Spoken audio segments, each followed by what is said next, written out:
How you doing, everybody? Let's talk sports. A coach and his quarterback. June Jones and Colt Brennan have and will always be linked because of their football relationship, combining forces to lead UH to its brightest moment as an undefeated BCS participant back in 2007. But now the two share another, much more profound connection. Brennan's road to recovery following an auto accident on the Big Island last week hits close to home for Jones on several levels. For one, he owns a condominium in Kona, which happens to be near the site of the crash. First thing I thought of was that I know the spot where he got hit because I travel that road all the time, and bad things happen on that road, and I was hoping that he was still alive, basically.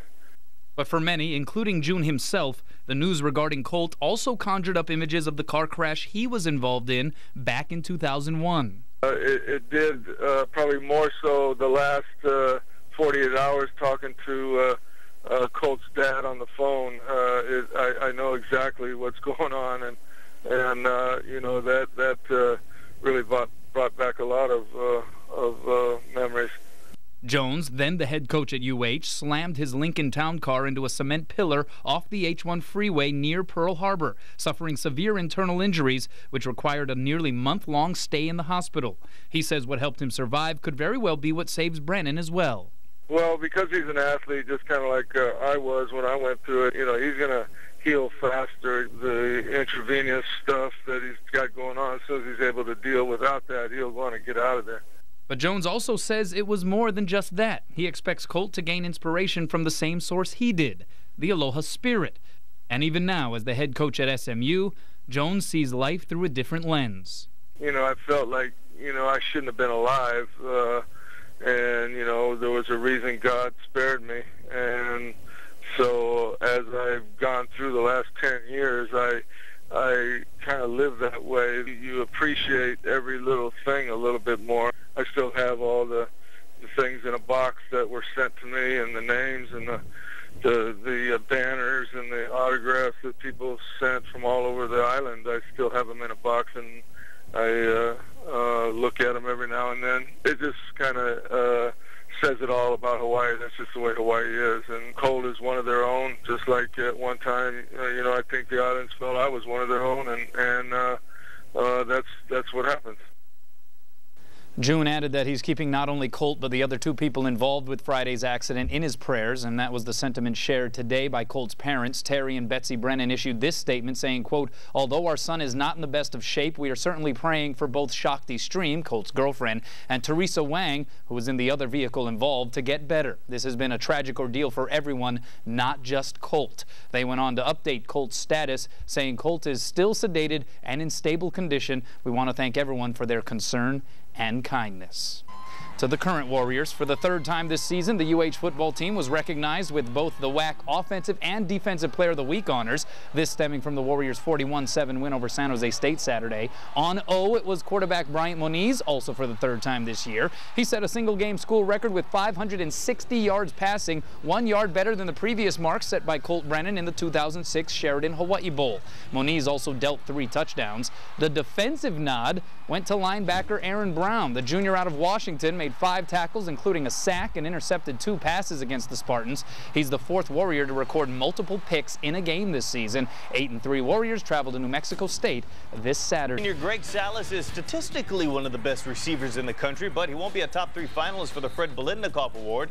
The senior receiver missed out on the final list today. Salas currently 2nd nationally in yards and 3rd in total receptions. How's it going, everybody? A 34-point blowout of San Jose State produced incredible statistics and achievements for the UH football team this weekend. It also marked the 3rd time this year the Warriors have swept the WAC's weekly awards.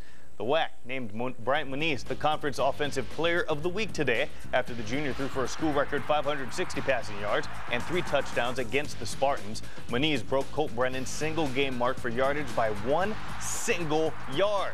Coach Mack said today that it was not by design. Unbelievable. But we didn't keep him in there to break the record or any of that type of thing. It was completely a surprise. One thing, we didn't know we had that many passing yards. The same type of thing with Rolo's record. The 8 touchdown passes, because Rolo knew exactly where he was, you know. And meanwhile, linebacker Aaron Brown earned his first Defensive Player of the Week honor. The junior recorded a sack and a pair of interceptions. One went for a touchdown, although Coach Mack says he's not shocked at Brown's ability to use his hands.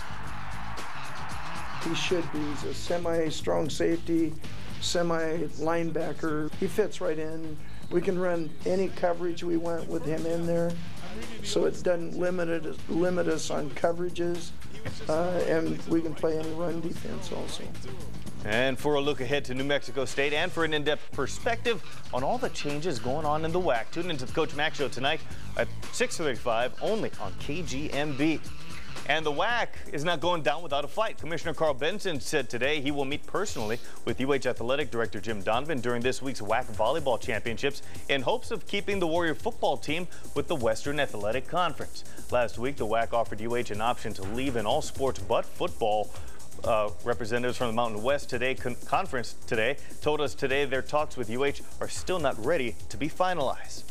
And for the third time this season, Warriors quarterback Bryant Moniz named WAC Offensive Player of the Week today.